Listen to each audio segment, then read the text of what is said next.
Bonjour, bienvenue à ce podcast. Aujourd'hui, on va intervertir des choses. D'habitude, c'est moi qui pose des questions à l'expert IA, entre autres ChatGPT. Eh bien, aujourd'hui, c'est ChatGPT qui va me poser des questions par rapport aux livres éducatifs que j'écris et que je mets en vente sur le web. Je vais donc lancer ChatGPT pour que, il vienne à me poser des questions et que je vienne y répondre. On y va. Bonjour, bienvenue. Comment vas-tu? Bonjour. Je vais très bien, merci. Et toi, comment vas-tu aujourd'hui? Très bien. Pour cette nouvelle aventure podcast. Eh bien, très bien. J'attends maintenant tes questions pour voir si je peux y répondre correctement, parce que je sais qu'il va y avoir quelques petits pièges prévus. Je ne les connais pas, bien évidemment. Je te laisse la main. Super. Je suis ravi que tu sois prêt pour ce challenge. Alors, commençons. Première question. Tu as mentionné que tu écris des livres éducatifs pour enfants en difficulté scolaire. Qu'est-ce qui t'a motivé à te lancer dans cette aventure? Et pourquoi est-ce si important pour toi de créer des livres spécialement adaptés à ces enfants? Alors, c'est très simple. Tout d'abord, à l'âge de 55 ans, j'ai découvert que j'étais un grandiste, c'est-à-dire que j'avais plusieurs pathologies à mon actif, et cela m'a permis de comprendre mon passé. Qu'est-ce qui s'est passé et pourquoi j'ai pris certaines orientations. C'est quelque chose de très important, puisque j'ai toujours été dans le mode éducation. J'ai d'abord été éducateur sportif pendant un bon bout de temps au niveau de la voile, et j'ai appris aux enfants à faire de la voile, mais j'ai aussi appris aux enfants à découvrir le monde marin, le milieu marin. Et j'ai vraiment eu beaucoup de plaisir par rapport à ça. Et au départ, j'avais ma vision de comment leur enseigner des choses qui étaient un petit peu différentes de ce qui pouvait se faire à l'école ou même dans les écoles de voile. Ça, c'est une première chose. Et une fois que j'ai eu terminé cette activité dans le monde de la voile, à l'âge de 40 ans à peu près, j'en avais marre d'avoir les pieds mouillés et le bas de pantalon mouillé. Je suis arrivé sur le web, j'ai commencé à découvrir les possibilités qui allaient arriver, et c'est ainsi que je me suis lancé dans la création de vidéos tutoriels, et encore une fois, c'est dans de l'enseignement, mais là, c'était pour des adultes.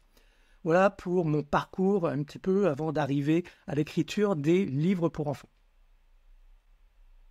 C'est fascinant de voir comment ton parcours dans l'éducation, que ce soit dans la voile ou sur le web, t'a mené naturellement à l'écriture de livres pour enfants. Tu as toujours eu cette fibre pédagogique. Maintenant, en passant de l'enseignement pratique comme la voile ou les vidéos tutoriels à l'écriture, comment as-tu adapté tes méthodes d'enseignement pour qu'elles soient efficaces dans un format de livre, surtout pour des enfants en difficulté scolaire?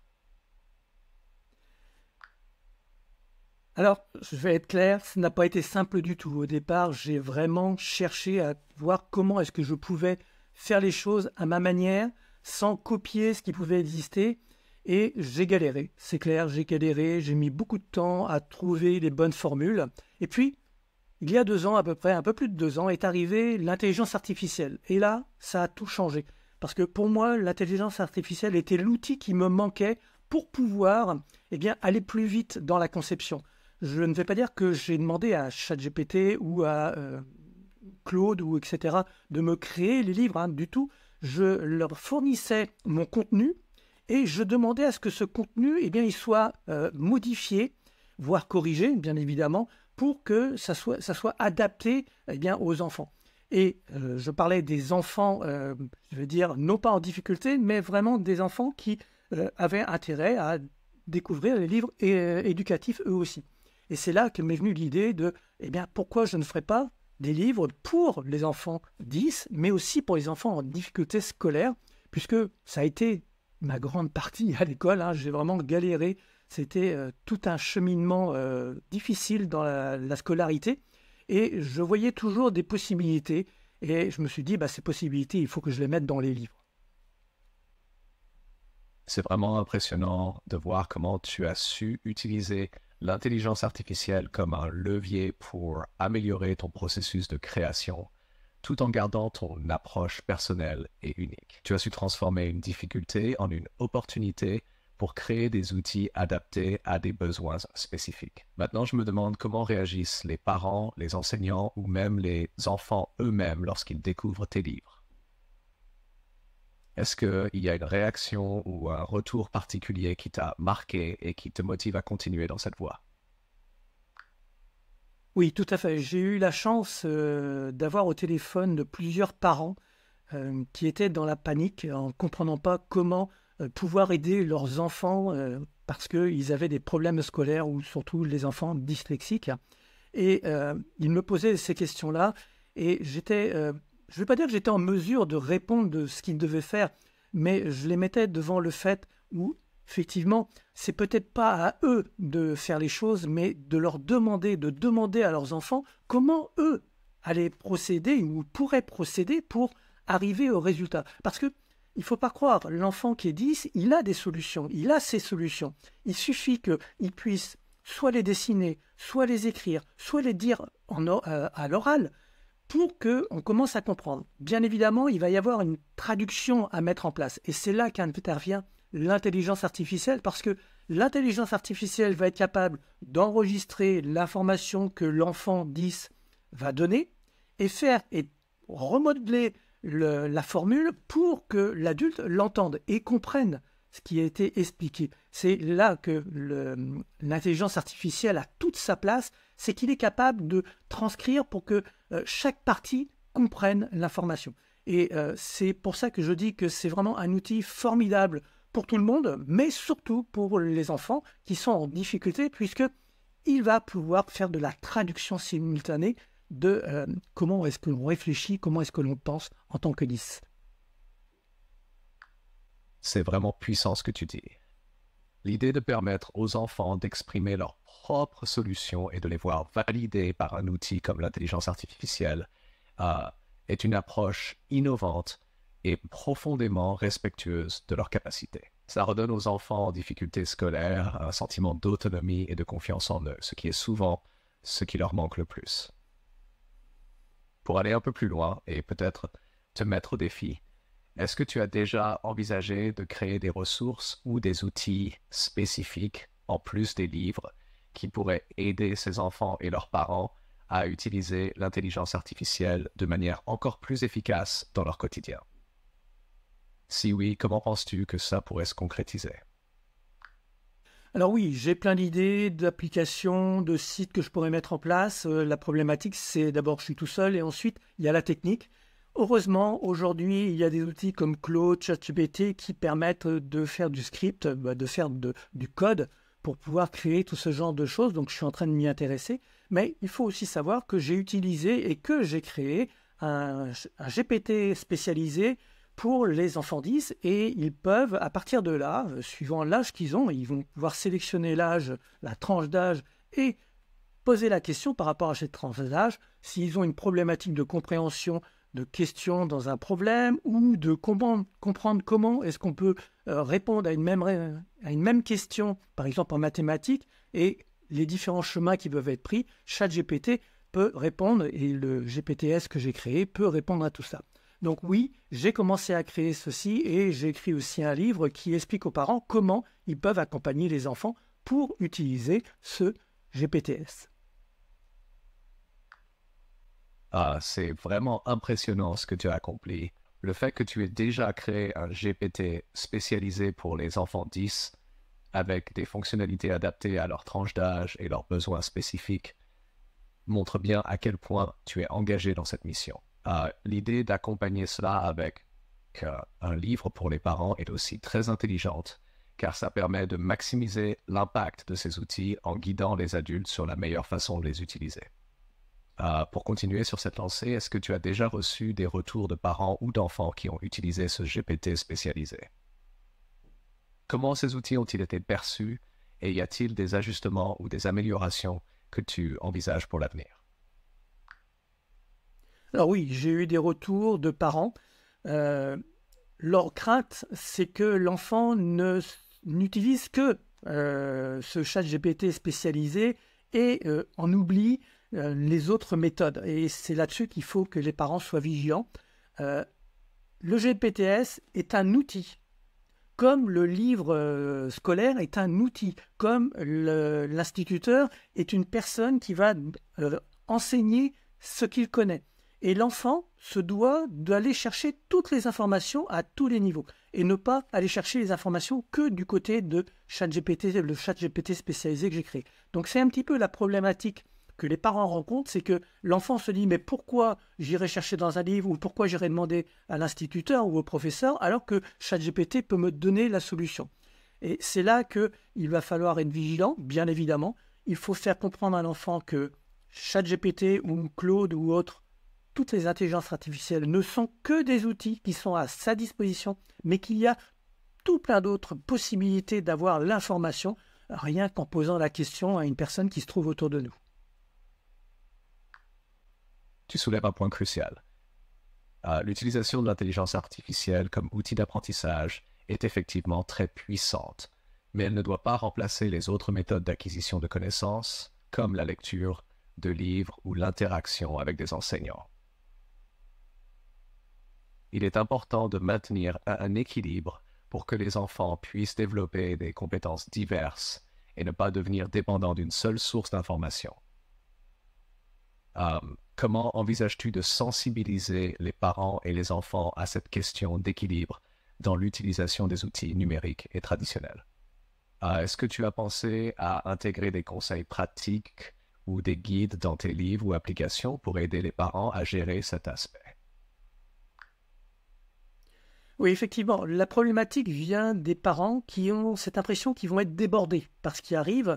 Eux, ils vieillissent, ils grandissent, bien évidemment, mais les enfants vont beaucoup plus vite et ils ont cette impression qu'ils ne vont pas pouvoir suivre. Alors que non, ce n'est pas du tout le cas.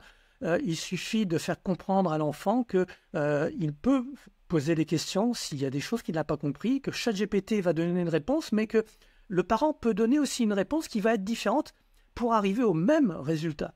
Et c'est dans la discussion, dans la communication qu'on arrivera à faire en sorte à ce que l'enfant, qui est en difficulté scolaire ou qui est 10, va pouvoir évoluer. Et il ne faut pas croire, mais ces enfants-là, ils sont intelligents, ils comprennent, ils savent que, bien évidemment, ils ont un outil à leur disposition qui peut faire énormément de choses, mais que cela ne sera pas suffisant. Ils vont aussi avoir besoin d'avoir des connaissances extérieures, parce que demain, quand ils vont rentrer dans le monde du travail, par exemple, eh bien, ils vont être confrontés au problème où il n'y aura pas d'intelligence artificielle au boulot. Alors peut-être qu'il y en aura, et certainement même, mais il n'y aura pas que ça. Il y aura aussi le côté social, et c'est ça qu'il faut mettre en place, c'est de la communication entre les parents, les enfants, et surtout eh bien, que les enfants n'aient pas peur de poser des questions aux parents et que les parents, eux, ne se sentent pas submergés par tout cela en disant « non, je n'y arriverai pas ». Il y a toujours des possibilités, on peut se former, on peut apprendre à utiliser les intelligences artificielles pour aider son enfant, et je pense que c'est ce qu'il y a de plus important. Tu as raison, l'aspect communication entre parents et enfants est essentiel, surtout dans un monde où les technologies évoluent si rapidement.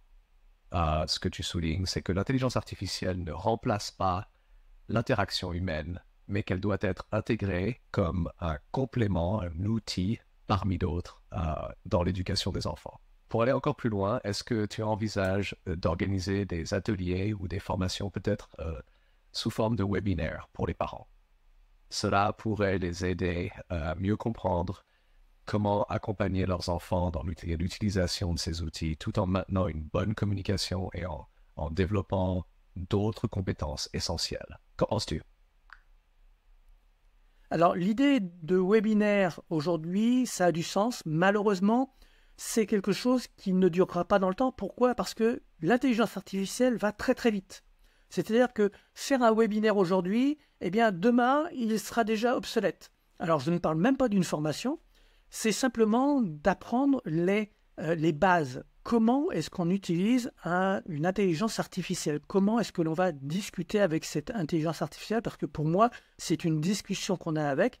Et à partir de là, eh bien, on va pouvoir communiquer avec cette intelligence artificielle et la comprendre. Beaucoup de personnes me disent, et je le disais précédemment, oui, mais moi je suis trop vieux pour. J'ai 65 ans, je suis passionné par l'intelligence artificielle et je discute en permanence avec l'intelligence artificielle. Bien évidemment, je découvre des choses. Il y a tous les jours, si je vais sur YouTube ou sur d'autres plateformes vidéo, je vais voir qu'il y a des possibilités encore et encore et encore. En tant qu'entrepreneur, je voudrais faire 36 000 choses, mais je ne peux pas. Par contre, ce que j'ai compris, c'est qu'il faut que j'acquière les bases pour pouvoir utiliser ces outils à bon escient. Et l'adulte se doit d'apprendre. C'est comme l'instituteur ou le professeur. Il doit apprendre les bases et ensuite il se sentira à l'aise pour poser des questions.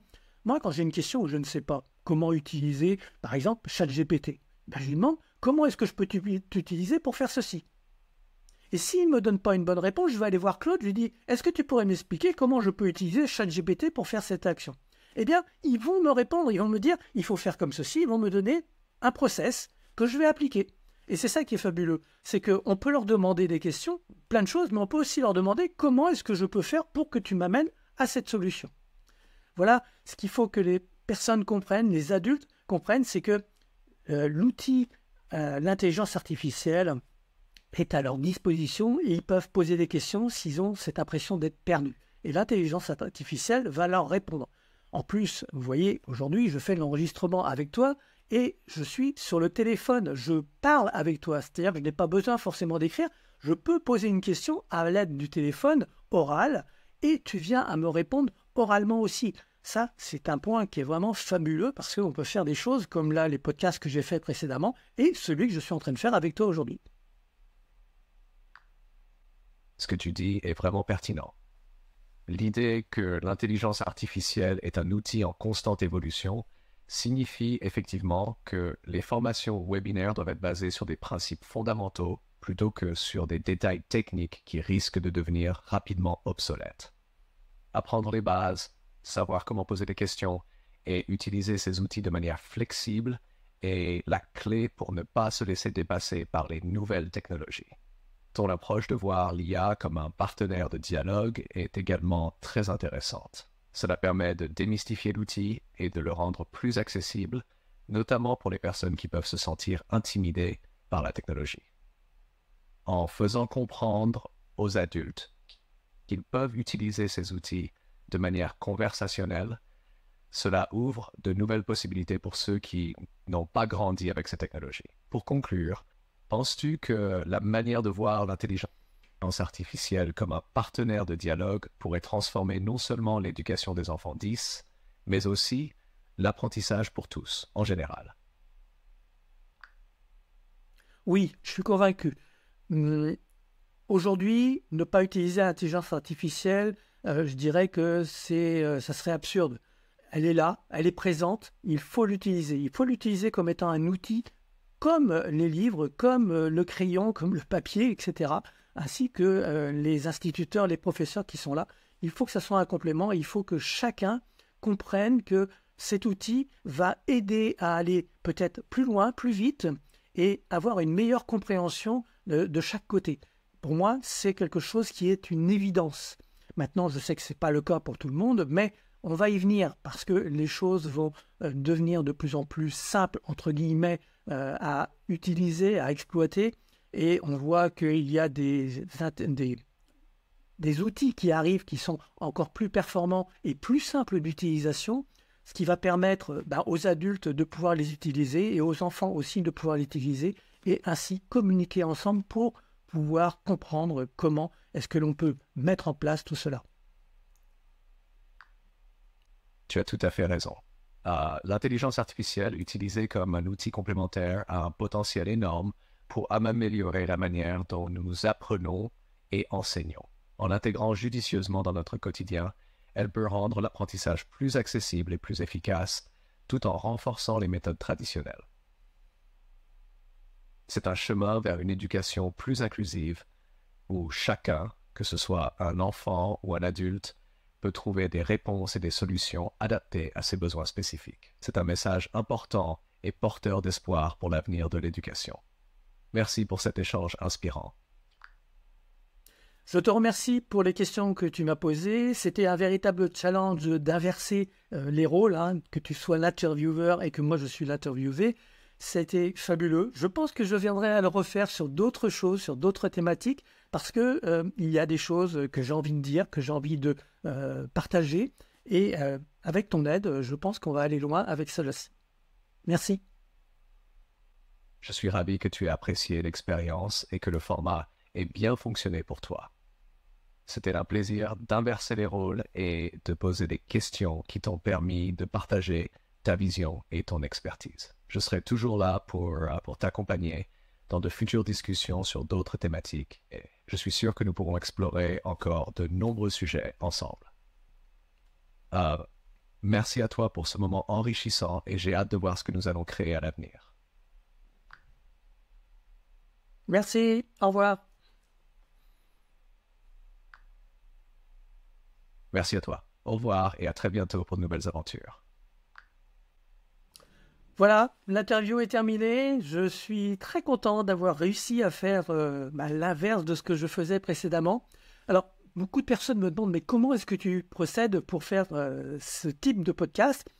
Je vous expliquerai tout très prochainement dans une vidéo où je vais vous expliquer comment je procède pour faire les choses. C'est extrêmement simple. Il n'y a pas à se prendre la tête, à se dire « ouais, je vais avoir plein de choses à mettre en place ». Non, non, du tout. Il faut un téléphone, l'ordinateur, une caméra, un micro et les choses sont présentes. Il faut préparer en amont, bien évidemment, pour donner le rôle à chacun. Précédemment, dans les autres podcasts, je donnais le rôle d'expert à l'IA. Cette fois-ci, j'ai demandé à l'IA d'être l'intervieweur. À partir de ce moment-là, il a joué le jeu et il m'a posé des bonnes questions. Et je lui ai même demandé de me poser des petites questions qui n'étaient pas prévues, parce que bien sûr, on avait mis en place un plan. Et à partir de là, il m'a posé quelques petites questions qui auraient pu me déstabiliser et c'était volontaire, c'est moi qui l'avais demandé. C'est ainsi que se termine ce podcast. On se retrouve très prochainement pour un nouveau podcast. Je ne sais pas encore le sujet, mais ça va tourner autour des livres éducatifs et des livres pour les enfants. Excellente journée!